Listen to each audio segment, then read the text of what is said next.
content. I want to hear shit from you talking about you being broke. If you're not working in 60 hours minimum a week that you're getting paid for, turn off YouTube, Instagram, whatever, and get your ass out there. Go down there and work at McDonald's, Circle K, get you a job. I don't care about your pride. You can't be proud and broke at the same time. Go work, and then you take that money you make from your part-time job, invest some of it, take half of it, invest it to your future. The other 50%, the other percentage, take some, have some fun, go buy you a belt, then invest it in self-improvement. Get you a high-income skill. Get you something that's going to give you high-value skills that you can market on, that you can leverage on the marketplace. Whether you're working in corporate America or whether you're going to be doing your own entrepreneurial thing in the future. But men, if you're working, the harder you work, the luckier you get, the more exposure you get. And it's about hard work and speed. Get out. When I came to New York City, it was one of the best moves I ever made because this city moves fast. Super fast. And that's good because if you can run fast, great. But if there's something wrong in your stride, you'll fall fast too. Good. Fix what's wrong and run quicker. Because if men are working to become the best version of themselves, putting the work in, a self-improvement, this, that, working with other men to help increase the opportunities for men, guess what? Women come along. Guaranteed, if coronavirus is over next month and the happening spot was, I don't know, something in Central Park, and everyone in the country recognized that this group of guys got this shit together, we all go sit there. We could just be sitting at the table, smoking cigars, drinking scotch or bourbon, and just talking, chopping it up. We would have women surrounded us. Indeed. Because they're always going to come where men are doing something. Sure. Where men are, when there's a, not shooting the shit, but when men are getting together, especially talking about power. A whiteboard for you motherfuckers. That's how hard I've worked on this university project. Whiteboard, markers. Lesson 1, speed. Now, I tell this to everybody all the time, and nobody understands what I'm trying to say. I'm going to try and articulate it. Speed is extremely important in business. Everything that needs to be done must be done fast. That doesn't mean it has to be done cheap or shit. It means it has to be done quickly. People seem to conflate the two, that if you do something quickly, it must be terrible. That's not the case. When you're a professional fighter, you learn to punch. Your instructor says faster, faster, faster. You learn to punch faster. You don't degrade your punch. You don't start punching like an idiot. You keep the same quality of punch, but you do it quicker. Now, nobody in the world, the modern world especially, and I'm going to say this, a caveat that I've learned across my career as well, especially if you're dealing with creative people in any kind of regard, they don't understand speed. Numbers people kind of understand speed. Creative people don't understand speed. And this is they have a strength and a weakness there. With creative people have something I don't have. They're very creative and they can see things I can't see, but it takes time. I'm the complete opposite. I want everything done straight away now. But speed is super important for a business, and I'm going to tell you why. So whatever you're thinking of doing, whatever the business you're thinking of running, you need to do things quickly. If an airplane, everyone knows how planes work, is flying through the sky, arrow, beautiful demonstration for you there, a beautiful fucking diagram. Even if its engines fail, it will continue to fly. If the engines fail, it will not fall out of the sky and instantly crash to the ground. It will continue to fly. Do you know why? Because it has forward momentum. It's going forward, and that means the wings are creating lift, air is going underneath the plane. As long as the plane goes forward, it will not fall and fail. And a business is exactly the same.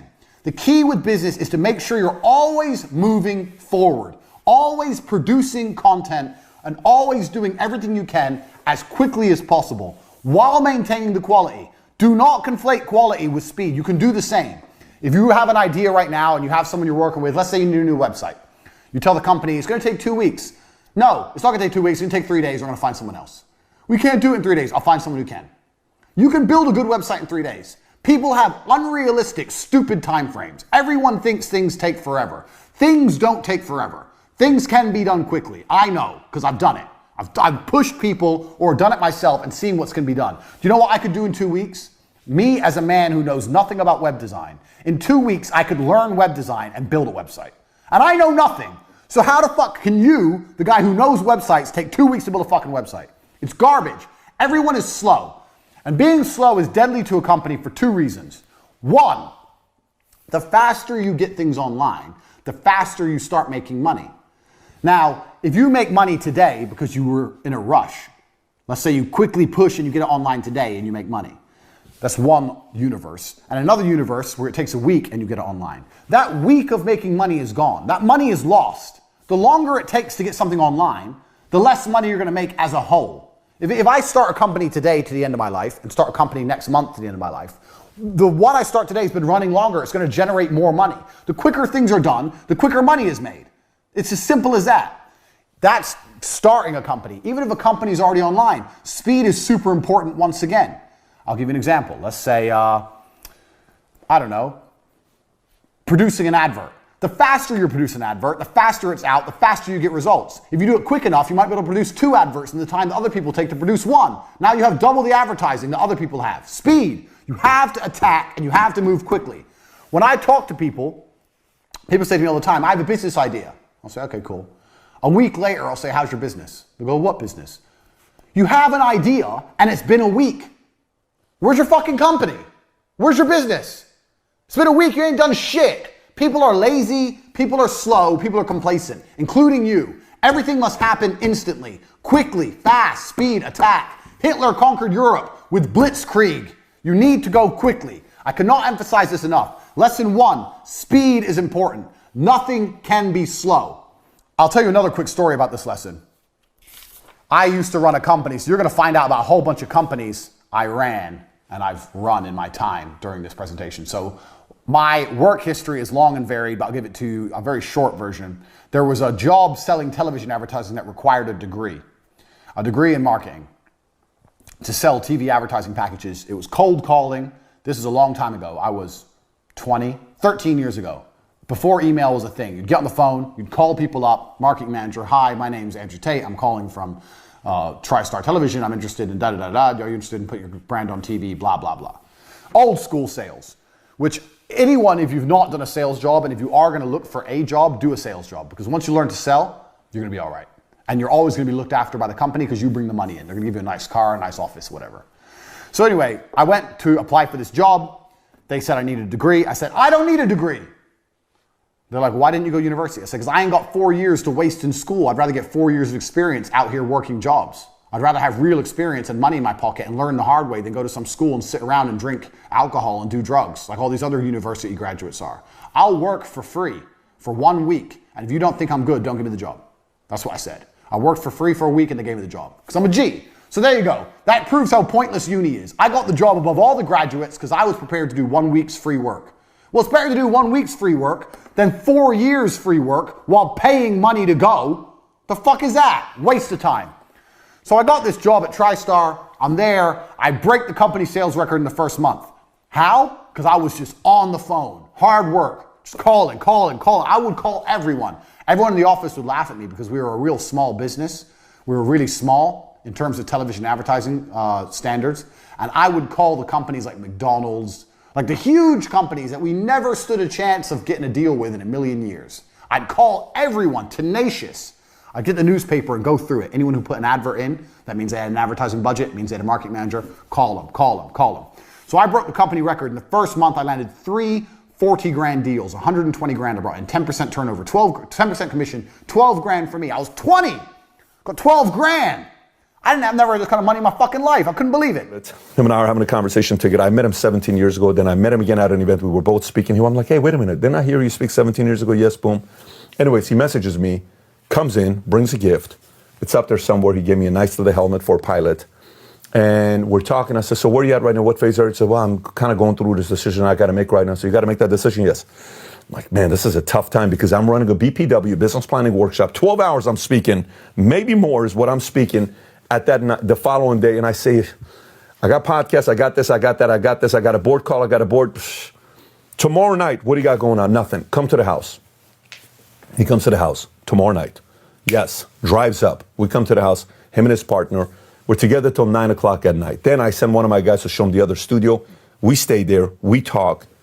Deal is being broken right there, whether we can do something or not. I made my offer. I can't really do anything except these offers. Guess what? He came the next day. Okay, cool. He knows how I work. We don't have time to wait till next week. Let's go. That night, while I'm meeting with him, I get another call from a lawyer from a president. We got a handful of living presidents. You can pick and choose who this lawyer is from which president. He calls, hey, I got your number from this person. I've seen your stuff. I said, what do you got going on right now? He says, I'm in Boca right now. I'm doing a meeting. I said, why don't you come over right now? He said, you want me to come over right now? So why don't you come over right now? I'm sizing him up to see how he works. I'm busy, he's busy. He says, I haven't eaten anything. I said, don't worry about it. I'll get you food. What kind of food you like? Sushi, toro, salmon belly? Yeah, no problem. I got you ready. Come on down. He drives in. Get him caviar, get him this, get him that. I cook. I put it together for him, present it for him. He sits there. One meeting leaves. He stays there. Him and I are together till 11 o'clock at night talking. That night, I got 2 other calls I got to make. Then I get up to go to the office to spend 12 hours with 1,000-something people that were watching this. 5,000 people were probably watching it, but 1,000 people that registered for this. And we did a business planning workshop that night. Then, the next day, I'm on a trip to take 36 people to go watch the Messi, tournament with Mbappe. We shut down the Flemings, and then right after Flemings, in what city were we in? Tampa. We go to the biggest suite in Tampa. We watch Joe Burrow play Tom Brady. Joe Burrow comes back and wins. Then we get on the flight with the family, come back. Then the next day, 7 o'clock in the morning, I go to Dallas to have a meeting to make a promotion. Then I come back. This is the schedule of somebody that's got a big vision. So you get to gauge somebody that's on it, going, versus somebody that says, yeah, how about after New Year's? Yeah, how about after this? By the way, 2.5 years, COVID happens. Whatever you want to give it, March of 2020. It's been 2.5 years, whatever the timeline is. Do you know everybody in the private equity space, when I would talk to, let's do a Zoom. Our company doesn't allow us to do COVID this, COVID that. Do you know what's the one guy that wasn't doing that? The big name? His name is David Solomon. You know what company he runs? Goldman Sachs. You know how many deals he picked up at everybody else was being kicking back, being casual? He led from the front. No wonder he's a lead dog and people follow his lead. Because he is urgent. Going, and still finds time to spend time with his family and his kids on Thanksgiving and all the other fun stuff that he does. And he's still a DJ, by the way. How crazy is that? Runs the most powerful financial firm in the world that everybody from that company, pretty much the next step for them is to work under a president, and he's a DJ. Insane or what? So, question for you. Which camp are you part of? Yeah, let's talk after New Year's. Or are you part of, what do you got? Let's get, you want to talk on something? Let's get on the phone. Okay, yes, no, maybe. What about this? What about that? Which camp are you part of? I can tell you how big you think based on which camp you're part of. So can everybody else. Big thinkers smell and read other big